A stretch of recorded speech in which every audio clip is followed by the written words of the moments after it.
Welcome, everyone, and let me see if I can find Aerik. Where's Aerik? Show on stream. Here you are. I'm here. Are you here?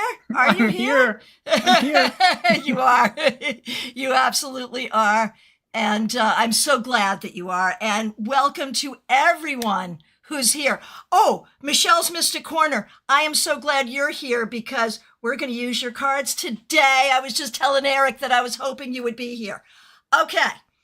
Welcome, everyone. It is the first of several Wyrd Wednesdays where Aerik will join me over the next several months to hold my hand and help me as I learn runes, the Elder Futhark. Hello, Aerik Arkadian. How are you? Hey, I'm doing great, and I'm very excited to be here and stumble through all of this Futhark with you. I am so happy. So, Aerik, many of you know Aerik did a fabulous presentation at StaarCon 5 on the runes, and I learned a lot from that. But I asked Aerik to help me because there's really no one I would trust as much to help me do this. I have been working with tarot, and specifically Waite tarot, for 40 years. And it's hard to teach an old dog new tricks, but we are going to try. So before we get going, Aerik, you have a class coming up, and you and I have decided that the very first thing that we will do is a giveaway. You have generously said that you will give away exactly one ticket to your class, although we hope that everyone signs up, and we do have a link to your website in all of the descriptions so people can find out about it on their own. But tell us about the class that you're teaching. Okay, but wait, I have a suggestion. We should do the giveaway at the end. You want to do it at the end? Episode. We should do it at the end. We should tell people now to get them excited. Oh. But then we'll make them wait till the end. Because we're tricky like that. We are tricky like this, and I think that's really, really smart. So I'm looking at the clock. I'm looking at the clock to make sure we leave enough time because, my friends, we are broadcasting pretty much everywhere. But if you want to be eligible, you must be a member of my YouTube channel.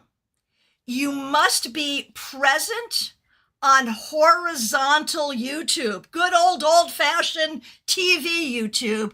You must be present, and you must be present at the end. Okay? So, members, I see a bunch of our members here right now. Thank you so much for being here. So happy to see all of you. But here's the bottom line. Be here at the end of the hour, and you have a chance to win. That's really good, and that's really fair. All right, which means we get to jump in right away. And the way this will work, I'm so grateful for everyone who's here. Talk amongst yourselves. If you have questions or comments, go ahead and chat them in. I will do my best to get to them, but definitely also talk amongst yourselves. Okay, so Aerik, how shall we get started on this journey? Well, I was wondering that too. And I think there's a lot of different ways that we could start. But I think one of the most important things to get out of the way is perhaps to just be upfront and tell people the dark side of runes and the reasons that they might be turned away from this practice to begin with. I appreciate you so much. Thank you. It's a hard topic. And it is one of the reasons, I have had runes in my life for 30 years or more, but I've never become a proficient rune reader, and this is one of the reasons why. Do you want to tell them, or you want me to? Well, you can start, and then I'll chime in. Okay. So there, amongst the community who uses runes, we associate runes with Norse mythology. And the community that really embraces Norse spirituality is called the heathen community. It's heathenry. Under the pagan umbrella, we're all pagan. But if someone says that they're heathen, it generally means that they're doing the Norse stuff and they work with the runes, and that's great. But here's the problem. Within heathenry, there is a stark division between those who are inclusive and those who are what they call folkish. Folkish is their polite word, and I'm just going to say it. Folkish is their polite word for racism. And while we're having this very difficult conversation, I do have to give a huge welcome to Anita Levy, who just joined and became a member, which is fabulous. Stick around, Anita, because that makes you eligible to win a ticket to Aerik's class if you stick around and are here at the end of the hour. So welcome, welcome, welcome. There are so many benefits to being a member. There's a whole members only playlist, and there's a benefit right here tonight if you stick around. Okay, and we're happy to welcome you, and sorry it's happening during a difficult conversation. Okay, so folkishness is racism. It's the idea that we only care about our community of people who look like us. And so one of the things that had me backing away from the runes is not wanting to deal with that. So I'm tossing the ball to you, Aerik, but I don't know what to say. All right, I caught it. So it goes back pretty far in recent history. I think everybody knows that the Nazis were pretty obsessed with runes. They used runes in their insignias and their logos and stuff like that. And that was passed down generationally. And there are some people who put out a whole bunch of rune knowledge in print publications whose ties go back to those parties and white supremacist groups. And there are authors today who have written rune books. I'm not going to name them because that's a side conversation if we want to talk about that. I don't want to call anybody out directly and spread stuff like that, but they have donated the proceeds of all of the sales of their books to white supremacist organizations. So there is a lot of this racism that ties in, but that's not the fault of the runes. Just because people came and did something bad with something doesn't make the runes themselves bad. Right. And in fact, the runes are really powerful. And so people who want their power, may take it and use it for evil. But I guess the disclaimer here, and I don't think that this is news to anyone on my channel. I don't think this is news. I abhor any kind of bigotry. Everyone is welcome here. And that's the way it is. And there's no question. And I think, Aerik, you and I are in agreement on this. Yeah. 100%. And from Lisa Harmon, who's been a member for more than 3 years. Thanks so much, Lisa. I appreciate the bluntness of your explanation of the dark side. Thank you. Thank you. Appreciate that. And another appreciation, Michelle's Mystic Corner, again, who made these really cool rune cards that I was showing to Aerik. And he's like, ooh, those are pretty. These are made by Michelle. I don't know if you have these available for sale. Please drop a link if you do. And Michelle, thank you for the super chat. Really appreciate it. All right. So now that we got that out of the way, what do we do next? Well, would you like to explain how you got into the runes to begin with? What kind of started this whole initiative to learn and to go live and let the world watch you? Let the world watch me do something I don't know how to do. Yeah. So back in the day, we're talking like I'd started my business a few years ago. John and I had a shop. It was like consignment, new agey stuff. And we did, in fact, on Wednesdays, we did spiritual night out, SNO on Wednesdays. Everyone would come, would do a different topic every week. So in the store, we were consignment, but I was stocking some stuff.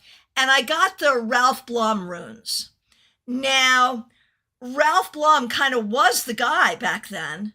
And I think he is kind of responsible for bringing runes to us, but he also, I think, did some weird things with traditions, so we don't love him. But the rune set that I got had a collation error, so it was missing one rune and had 2 Isa. Now, Isa, let me see, which 8 is Isa in, first, second, or third? Oh man, don't ask me those It's questions. the second. It's the I know second. it's the second. It's the second. second. Yep. This is what Isa looks like. It's just a straight line. And I got 2 of them. And Isa is not considered the most positive rune. It is the rune of, shall we say, correct me if I'm wrong, Aerik, being stuck, being stagnant, going nowhere. It's sort of like stop or halt. It's ice. Isa is ice. Yeah. And so I had 2 of these in my rune set, and the rune master who was teaching runes that night said, you just shouldn't read runes. So I have taken that to heart until very, very recently. I have done rune magic, bind runes, for years and years and years. And at some point in this series, I'd love us to talk about bind runes because it is my favorite. And I told you this story, but I'll share it with others. Everyone knows about the twins, right? We have twin grandchildren that we love very much and are very proud of. And the backstory is when Allison and Damien were trying to have a baby, they were having some difficulty, and I made them a bind rune for fertility, and very quickly they got pregnant with 2. The magic worked a lot. It worked a lot. So I love bind runes, and I hope to learn more from you about that. But knowing none of this backstory, last Christmas, not this most recent, but the Christmas before, IT John got me a rune set and a book. And I was kind of thrilled with it. It's Aventurine Stones. And so I've been playing with it. And I've been playing with it with some success. And the day I reached out to you was the day that I got, correct my pronunciation. Oh, another reason I have stayed away from runes completely. Pronunciation. Y'all know how much I hate to mispronounce things. You know how much I really try to get the pronunciation of everyone's names right. I know how to say temperance. I know how to say justice. I'm not sure I know how to say Thorzaz. And so please correct my pronunciation as we go through this, okay? I pulled 2 runes together, and it was Iwaz and Rado? Okay, so Ewaz and Raitho. I'm not rolling my R. Raitho. That's not happening. Raitho. Okay, so Ewaz and Raitho, which I know to be horse and wagon. And I was like, ooh, I got horse and wagon. What do I do with that? Help Aerik. And that's why I reached out to you, because there's got to be more here about how we put them together. And I was thinking about it in tarot terms, because I know exactly how to put cards together in tarot terms. Can I do the same thing with runes? I don't want to be disrespectful. So my question to you is about how do we combine them? How do we understand them? But then it gets deeper, because the 24 runes, and correct me if I'm wrong, right? The 24 runes are divided into 3 groups. Now, the major arcana of tarot, which is 22 cards, also divided into 3 groups. Benabel Wen has taught us to call those 3 groups septenaries, meaning groups of 7. And each group of 7 of the major arcana kind of has its own thing, right? The first group of 7 is like your lessons of living on the planet. Your second group of 7 is your lessons of emotional well-being. Your third group of 7, your lessons of spiritual enlightenment. Now, I have made these rune cards that we can all see. I had so much fun making them too. I understand that the 24 runes also divide into 3 groups. Tell us about it. Okay, so there are 3 Aetir. Okay, and this word is spelled Aettir, and it's a plural noun. And if we're talking about the singular noun, it is an et, which is Aett. Now, I have a little bit of a gripe with the word because, first of all, no one can agree on how to pronounce the word. So either we're pronouncing the AE kind of like a sound, or we're doing a I, or some people say I eat, which sounds a lot like 8, the number 8, right? Right. So it's very confusing, and I feel like we already have a fancy word for what it's trying to indicate, which is row. Okay, so I usually say like first row, the second row, and the third row. And they're broken up by the rune that starts that particular row, which is Fehu starts the first row, Hagalaz starts the second, and Taiwaz starts the third. And here's the other thing that I feel about this. And we'll have to talk about this in a moment, because the runes are an alphabet and they are letters, right? And if you were going to give me the ABCs and you broke the ABCs into 3 rows and maybe left off Y and Z at the end, so that we had 8 rows, 8 columns and 3 rows, right? So we had a total of 24. And you were to show that to me and say, what's the magical significance? What's the trends? What is the pattern of energy flowing from A to B to C? I don't think I would see one. And so I feel like, while it's an interesting discussion, maybe that should be later after we go over some other foundational material in the runes. I don't know if I necessarily always see it. And when I do kind of try to dive into that, I sometimes end up rearranging the runes into different rows. So are you saying, I'm going to make a statement and you tell me if I'm saying what you're saying or not? What you're telling me is, even though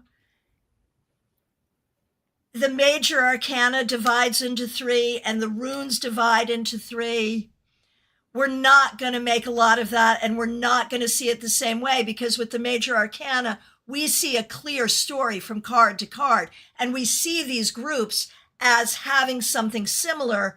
Are you saying that like everything in this group is not necessarily connected versus everything in this group versus this group? Is that what you're saying? You can read the story, and you can, I mean, just like you were reading cards, right? If you put out any 8 cards, Christiana, you could read that story, right? And it doesn't even matter if they were from the major arcana or from anywhere in the deck, you'd be able to read that pattern. And so I feel, and I don't mean to be like offensive or contrary to people who go really deep into this, but I feel like you're trying to add a lot of magic or interpretation to something that was not necessarily there to begin with. And it's arbitrary. Okay.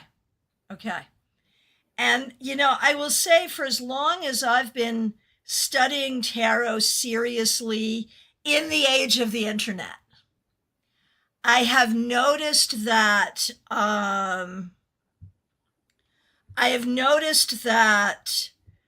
there are those who really try to see. It's going to make me cough because I don't like it. Excuse me. If I don't like something, I cough, right? People who really try to make this marriage between tarot and the runes. Now, you did a great thing at StaarCon where, because it was a tarot conference in many ways, where you're like, okay, this is the energy of this tarot card. Which rune which rune has a similar energy? And that was helpful. But in terms of structure, we don't really see a similarity to from tarot to runes. Is that fair? I have tried for a while to say, what would the corresponding card be? You can draw the parallels, the one-to-one, but in terms of overall structure, I don't think it maps out. And I think we've talked about this just very briefly. It's like when you really like one thing and you want to force that system onto something else. And while you can box things in that way, I don't think it's necessarily appropriate, or maybe that helps you learn, but it doesn't mean that, it's useful for everyone to do it that way. And then I also remember, I can't remember the name of the condition, but there's a psychological condition, right? Where you see significance in random patterns that have no other significance. And it's just, sometimes things can feel like that, especially like these are letters in an alphabet, and every bit of all this other new age and spiritual stuff that we do with them, a lot of that we're already kind of like superimposing onto a system of letters that was used for writing and perhaps not magical stuff originally. Right. So a couple of comments and a question from Lisa Harmon. Lisa, thanks for being a member for more than 3 years. Going through Amazon, like we're already selling runes, just to be clear here. Going through Amazon, I noticed different types of runes for Kroken and Norse. Does it matter? I don't know if I'm familiar with that first word. Yeah, me neither. But let me say that there are different runic alphabets. So the one that we're dealing with is called Elder Futhark, and it's got 24 letters. But there is Younger Futhark, there is Anglo-Saxon Futhark. There were medieval runes because the runes represent sounds, right? And so you can use runes to write in any language, theoretically. Should you? Not necessarily, but can you? Sure, you can try. So because of that, there are different regional variations of the runes. So you might be looking at another set. I don't know. But if you are trying to get a rune set, I would recommend Elder Futhark. There's also the witches runes that I think were designed by Buckland that you can also get those. But Elder Futhark is what we're doing here. I also wanted to mention that, hang on a minute, where is it? Oh, Medium That Rocks. So good to see you. Thanks for being a member for more than a year. Saying your class at StaarCon was really great. Thank you. It was. It absolutely was. And there's something you said in that class that I think is so smart, because it really brings us back to the alphabet. The thing that I've heard you say a few times is the runes are an alphabet. And what you did at StaarCon is you did that thing that we do with our kids. A is for apple. B is for ball. C is for cat. okay, what if we divined that way? And so apple, what is apple? It's sustenance. Or it's a sign of gravity because of Isaac Newton, right? What is ball? It's something that's round. It's like the planet. It's something that bounces. It's something that you can throw. What is cat? It's curious. It has 9 lives. It's a pet. And I thought that was very interesting, both from the idea of how do we divine with an alphabet, but also the idea that, like, one of the things that perhaps you have noticed in divination, so many of our tokens, whether we're talking about tarot cards, Lenormand cards, runes, can mean more than one thing. And I often feel like when I'm teaching, it's like, well, this symbol could be your grandmother, a head of lettuce, or letting you know that it's going to rain tomorrow. Like, how does all of that work, right? And I think with random token divination, that's something that we all deal with.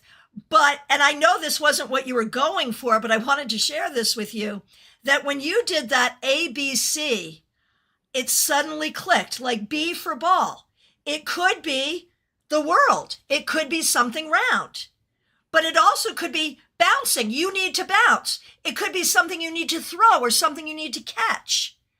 And that's how divination works. And that was like a real light bulb moment for me of how it is that one token can mean so many different things that don't necessarily feel connected. If that makes sense. Yeah, it's a trigger. It's a trigger. It's a trigger. Now, the other thing you said at StaarCon that really gave me a lot of relief was the runes, because there's only 24 and because there's not pictures. The runes offer us a huge opportunity to use our intuition. Absolutely. And, with different systems, like how much the intuition is involved or should be involved, and in what way, I mean, that's different from system to system.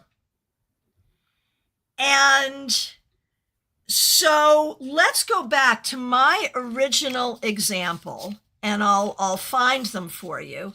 Let me see if I can pronounce them correctly. Ewas? Yep.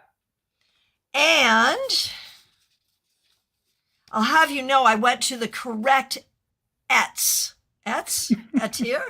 I went to the correct Etir to get these. Yep. Rifle. Okay, so these 2 cards, no particular question, or these 2 letters, these 2 symbols. And all I could think of was horse and wagon, horse and wagon. What would you do with this? What is the message here? Well, I kind of see Ewas as the horse, or if we're going to put it in modern terms, it's your car or something. It's your mode of transportation. It's the thing that gets you from A to B. But Raitho is the journey from A to B. So it's the car trip. Well, a huge 4-letter word almost came out of my mouth in the way that happens when you're like, oh, duh. Right. So, okay. So in my mind, I'm turning this into the chariot. So, right. But let me take it further then, because with the chariot, and I'm doing the very thing I'm not supposed to do, but I'm doing it. Because with the chariot, it's your car, but it is also this sense of your ability to move forward, your mastery to move forward.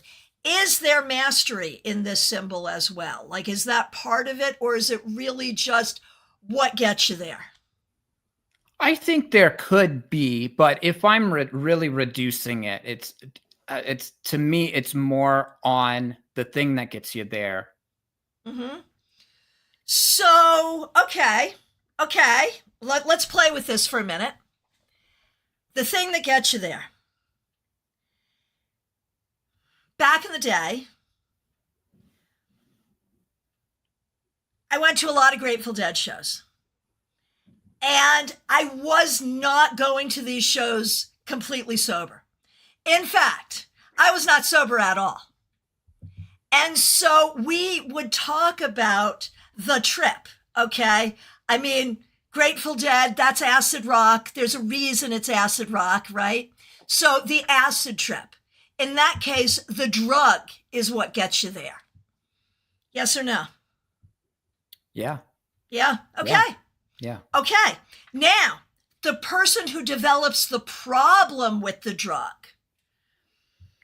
will that show up? And would it show up, say, with like this? Or maybe even with this, having a need for something that maybe you shouldn't? Possibly, I could do that. Yes, I could. I usually think of now these as something that you need, like, for to better yourself, like a need you have for improvement. If I was associating that with like a drug dependency, I might think of Hagalas or perhaps Thurzas, things that might represent something that is sometimes out of our control, bigger than us, and destructive. Gotcha. I've lost Hagalas, and I'm not terribly upset about it. My ets are my etir are now like all over the place. Just to let you know, we're now completely out of order. Okay, so that helped. So let's go back to Rethel. And I was telling you as we were preparing for this, when we talk about rune magic, we would put this symbol on our cars going from dead show to dead show to protect the car. Good choice, bad choice? What do you think? Yeah, I mean, absolutely. Every car that Celine and I have ever had, I usually put that on a little stone and then hide it somewhere in the car. Because this is the journey, this is the trip, the ride, safe travel, and all that mixed into one little symbol. So absolutely. I love that. And of course, my fellow Deadhead medium that rocks says, what a long, strange trip it's been. Yeah, absolutely. Yes, absolutely. All right. So if you don't mind, let me ask you, I have so many questions. Rebecca, I lost Hagalas and I'm not terribly upset about it. Made me laugh, right? I mean, like in tarot, it's true that if you're going through your deck and you can't find a card, or if you've literally lost a card, that means something. Is it also true? Like if I've lost a rune, do I interpret that? Oh man, if I lost one of my runes, that would really upset me. But yeah, I think anytime that something of spiritual significance to you goes missing, you have two options. Number one, it's a totally mundane problem and you just dropped it. Or number two, it represents something. And that's all about how do you feel in that moment when it happens. Right. I was just going to be like, okay, right, and move on. But oh my gosh, that was brilliant right there. I want to like put such a big exclamation point on what you just said. How you feel about it when it happens. That is freaking brilliant, and I love it.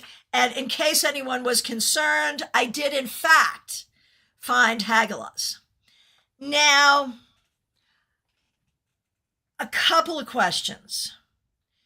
You mentioned, I mean, each one is a letter, so each one makes a sound. Is this H? That is H. That is H. And like, how often is it gonna happen that like I'm doing a reading for someone and I get, say, Fehu, which I assume is F. It is. And they're dating a guy named Frank, and that's going to be significant or not? Like, is that a thing? Okay, so first of all, I don't think the sound is ever going to really correlate to the normal accepted divinatory meaning of the rune, right? So these are just like a completely separate type of trigger that maybe it can, just like the court cards in tarot, right, can be 100 million different things. And that's why everybody has such issue reading the court cards. You have a few different ways of looking at runes and asking, what do you represent? So obviously the accepted divinatory meaning is one way to look at it. You can go back to the original translation, the definition for what that rune stood for in the old rune poems and extrapolate from there. You can look at what the shape means to you. And like some of them are just a line, yes, but some of them, they're an arrow or something else exactly that might trigger a thought in your brain. And then one of the lesser important, but still there ways, is what sound does it make? And so fehu, maybe that you see the F and you've got the client asking about their boyfriend and how is he, and you're thinking right? Yeah, not a good guy. Not a good guy. Okay, or we're talking about Anzus. That actually was Anzus, I believe, that you had up there. The lines go down. Right, right. The one that goes down. Yeah. Oh, yeah. I am so embarrassed. But it's I'm okay. sorry. Redemption. It's okay because redemption. That is another great example. So of a sound that can trigger a thing in your brain, right? Because Anzus is the A sound, but it's instead of like it's more of a ah, and like can be enlightenment or a sudden realization or something like that. So if you are familiar with the sounds, and I'm big into sound because I'm a musician and I love using sound in magic. And that's how I think about things. But if you're familiar with the sounds that the letters make, those can trigger a thought as well. I love that. And I love the freedom to do that. So Dan wanted to know, because I did share these and we're going to use them at the end. Dan is Michelle's husband. And I can ask you this because I know what you said to me about these. What do you think of Michelle's rune cards? Are you asking me? Or are you asking you? Yes. Well, the exact quote that you used from earlier was, "Oh, those are so pretty," and that's what I said before the show. They're amazing. Yeah. Much liked and much appreciated, and they're what we're going to use to give away the prize at the end. Members, you are eligible to win a prize at the end if you stick around for another 20 minutes. All right. So, okay. I understand that each rune is a letter, but in the same way that A is for apple and B is for ball, each rune is the rune of something. So, Anzus? Anzus mouth. Is a mouth. Yep. Is mouth. Fehu, cattle.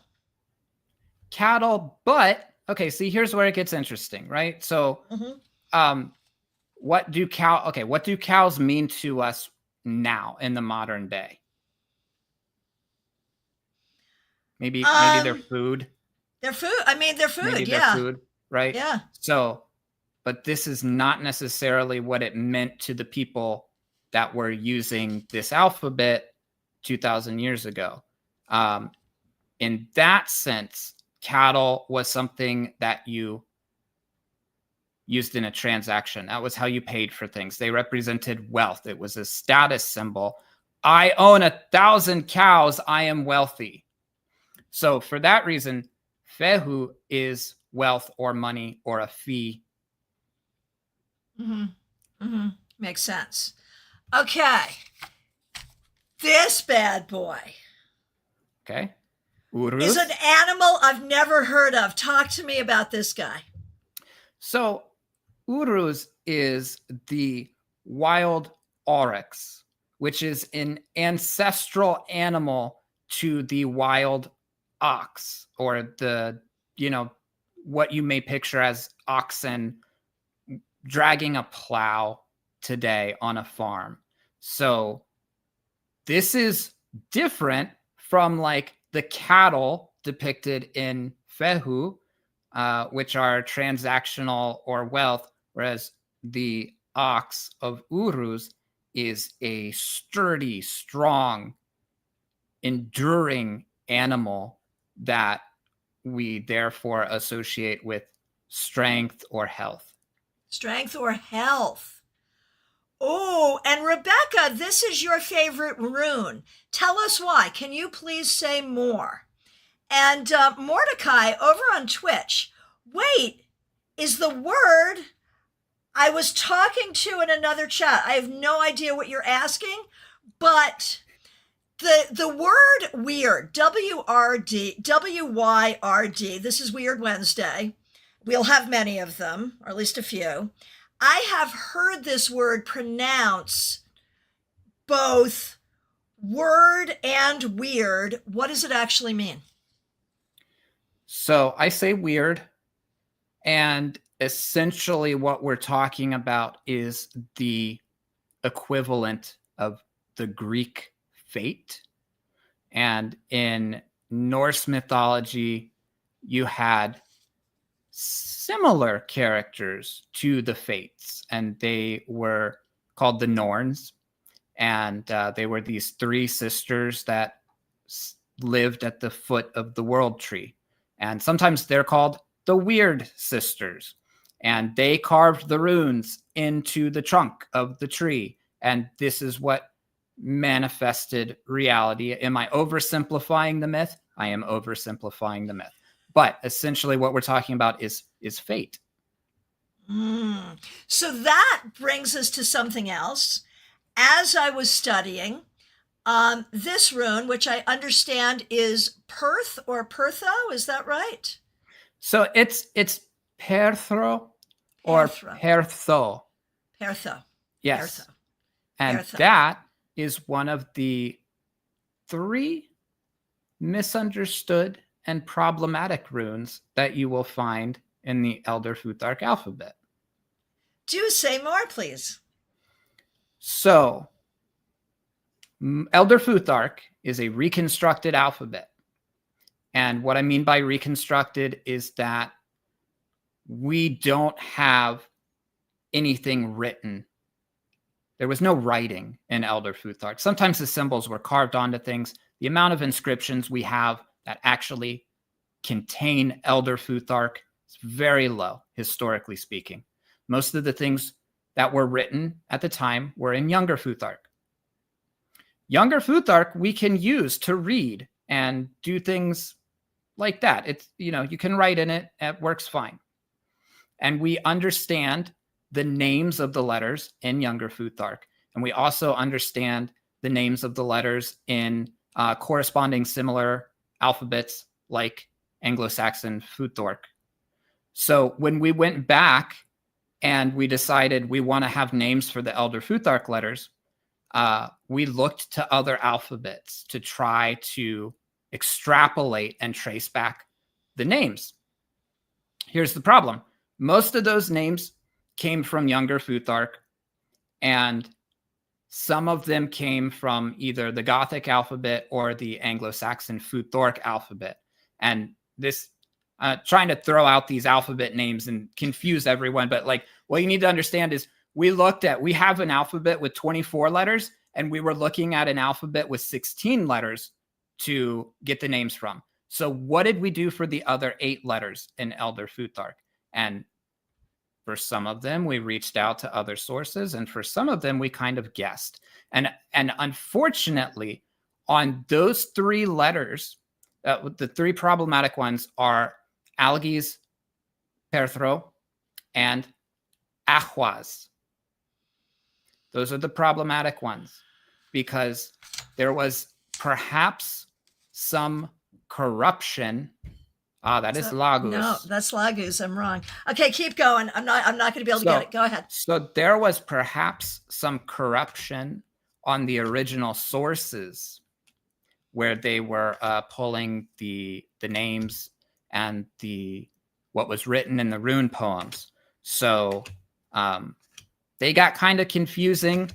I personally love the rune you're holding right now because people say it's the Gambler's Cup. It is mystery. And so I pulled I have this little rune deck. All right, hold on. Oh, so those are, yeah, okay. These are the three. Mm-hmm. That is the elk and the U and the dice cup. Is that correct? Yeah. Yeah. Okay. Yeah. Yeah. Okay. So I love this too because of that sense of fate. The idea of the dice cup makes me think about the Wheel of Fortune. And this idea of, on one hand, anything can happen, but on the other hand, there is something pulling the strings. Like I can go really deep with something like this. Should I? Yeah, please. Okay. The deeper, the better. I agree. So going back, Rebecca Dusk, so good to see you. Thanks for being a member. Going back to Uruz, Rebecca says, Uruz is my favorite. I've been gifted several stones with this. It's strength that I've often needed in this life. So I wore it to give me strength to keep going. That's beautiful. I love that. All right. So since you got them and since I could not easily identify them when you said their names, let's go over the other two problematic runes. And do we agree that, okay, these things are... Oh, Mordecai likes your mug. I do too. Oh, thank you. Do we agree that, okay, so it's problematic that these runes are here. It's not historically correct or whatever, but they're here now. We work with them, so they have power now, and we just use them, and that's what we do. Is that right? More or less. Yes. More or less. Okay. Yes. Okay.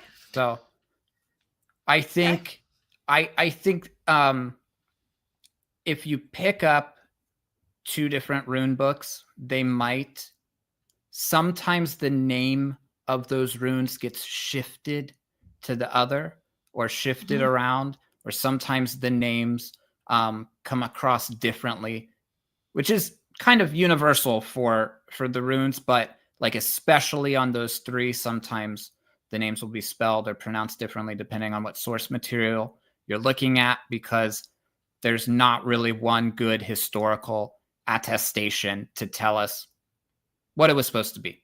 So a lot of that gets cloudy at a scholarly level, but through personal gnosis over the years, I think we have more or less agreed universally as a society as to what the meanings of the runes approximately are. So I so appreciate that, because I think when we talk about random token divination, which this is, tarot is, Lenormand is, there is, like when we're talking about these systems, there is sort of this general agreement. And in that, I think there is its own magic. Like if we all agree to some extent that this is how, oh, where did you go? Hang on, I have to bring you back. Hang on, give me a minute. I'm bringing you back. Show on stream. Okay, you should be back now. Yes, you are. Good. See, I have the power. There it is. Y'all know when I do something right, when it comes to tech, I'm always super happy with myself. All right. So there is this thing about random token divination when we all kind of agree on it. it grows its own power. Like when I discovered that tarot came from a game, it was not some deep esoteric thing. It was a mofoing game. At first, I was like, this is what I've dedicated my life to. And then I was like, oh, that makes it even more magical. Because if we could all sort of take this game and turn it into something that has become a sacred text, you know, that magic is real and powerful. And so that's how I'm seeing the runes as well. Do you agree? I do. I think the beauty of what you're talking about, Christiana, is that you can divine with anything. And one time I had a friend who did a class and we all divined with M&Ms. And like, it doesn't really matter what you're using, because if you can attach a meaning to it and you can use it as a symbol for something, then you can divine with it. Perfect. So I wanted to talk about these two, but we're actually running short on time. Oh. So we're going to table that for the next time we meet, I think. I have one question, and then we're going to go into our giveaway. So Medium That Rocks, here's the question. Sigil? Opinions. I don't know what any of that means. If we're talking about making a runic sigil, then awesome. I think usually we would maybe call that a bind rune. A bind rune, right. A bind rune. And yeah, very powerful. That's like a whole separate thing we can talk about in another episode of Wyrd Wednesday. And we will. Oh, and we definitely will. Okay, members. You must be a member of the YouTube channel. And you must be here right now, and you must be on YouTube vertical.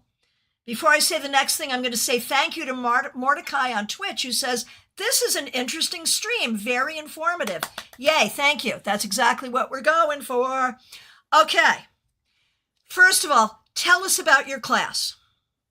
Okay, this is what you're giving away. One ticket. Go ahead. So starting in the summer, in June, I am teaching a series of 3 classes. They're all on different topics. I'm doing one a month. The first class is on sound and music and their importance in a magical practice or a spiritual practice. The second class is on fluid condensers. If you don't know what a fluid condenser is, think alchemy and herbs. And we're going to go over all different topics like that. And the third class is on intuitive reading with the runes. So whichever one of those sounds most interesting to you, I will allow you to attend for free, and I will send you a ticket to. Okay, perfect. So, and Erik's link is right in the chat. It just went into the chat. You can book a reading with him. You can do all the things. Okay, now listen up. It's a contest. We all know that the members of the YouTube channel have a lot of perks. This is a perk that can only go to one person. So the first 5 members on YouTube horizontal to say me, go ahead and say me. The first 5 me's I see from members will be eligible. 4 of you will get a reading and 1 of you will get a ticket. And we've got it. We've got it. We've got Christina, Amy, Medium That Rocks. Okay, Dan, I am so sorry you're not coming across as a member today. I think your membership is lapsed, but we love you. Smile Soul 20 and Michelle's Mystic Corner, Dan's wife. So you're in by association, Dan. That's our 5. Okay, Christina, Amy, Medium That Rocks, Smile Soul 20, Michelle's Mystic Corner. 4 of you will get a 1 rune reading, and one of you will get the prize. Okay, starting with, and you know, we're going to do all 5, okay. The winner is the one who gets, am I pronouncing it correctly? Gebo. Gebo, yes. And Gebo. And I'm going to treat this just like a single rune dows, and I'm going to tell you what to pay attention to in this present moment coming up in the next 24 hours. Okay, and so the person who gets Gebo is gift, right? Mm-hmm. Is the one who gets the class.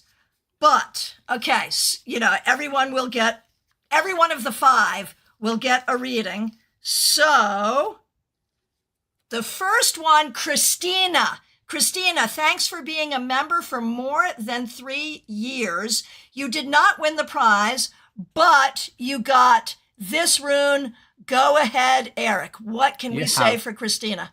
Soalo, which is the sun. So you may not have won the prize, but you do have some energies or some projects that are coming to a completion soon in your life. And this is going to be a very positive completion very soon. So pay attention to that.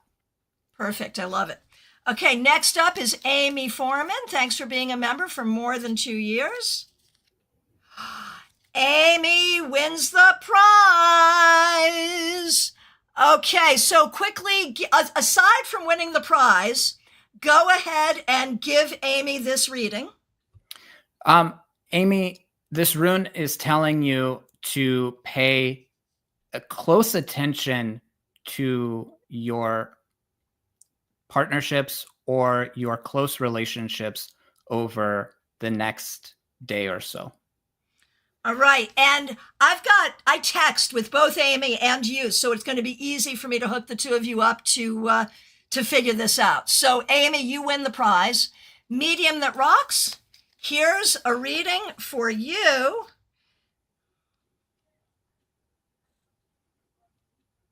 Berkana. Okay. This rune is calling to you to focus on those things, those areas in your life that need a little bit more attention, kind of things that you might have planted. We were talking about fertility here. Look to the seeds that you might have planted around your life, and they might require some water. Okay, Smile Soul 20. Anzus. So we talked about this rune earlier. This is mouth and communication. And this rune is reminding you to pay very careful attention to the words that you are using coming up soon. And last but not least, and I think this is fabulous, Michelle's Mystic Corner. You are going to read for Michelle with a card from the deck that she designed, and here it is. Fehu. Fehu, beyond being a rune representing money, is also a rune of increase. And so this is calling special attention to an area of your life that needs a little extra oomph into it. That might be a side project or a friendship or something. There's something that's dwindling a little bit that needs you to put that extra oomph into it. So look out for that. Perfect. And Michelle says it is her favorite card. And Michelle, thank you for sending these to me. I really, really love them. And the time has come. Aerik Arkadian. Ooh. Yeah, the first Wyrd Wednesday is coming to a completion. I want to thank you so much for doing this. I learned a lot.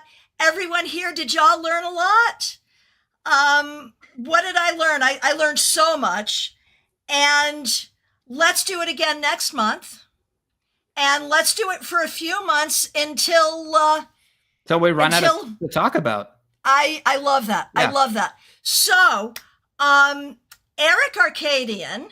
Aerik is spelled Aerik. Arkadian, spell Arkadian. Arkadian. I'm pretty sure I got that right. I think you did. Yep. It's AerikArkadian.com. And on YouTube or pretty much any social media, it is at Aerik Arkadian, spelled the same way. And if you would like to go a step above just watching my content and subscribing to it, you can also check me out on Patreon, patrons get a free reading, by the way. And you can see he's good. And if you'd like to book a reading, you can do that on your website. You can also sign up for your class coming up in June. Yep. All right. Can do all those things. I want to say a big thanks to everyone watching, especially the members.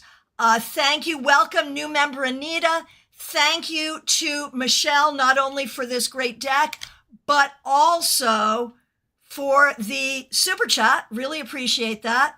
Aerik Arkadian, thanks for being with us. I will be back on Friday with your Friday weekly wrap up. In the meanwhile, I am also available for readings. ChristianaGaudet.com. Go ahead and book. And Aerik, it has been so much fun, and I have learned so much.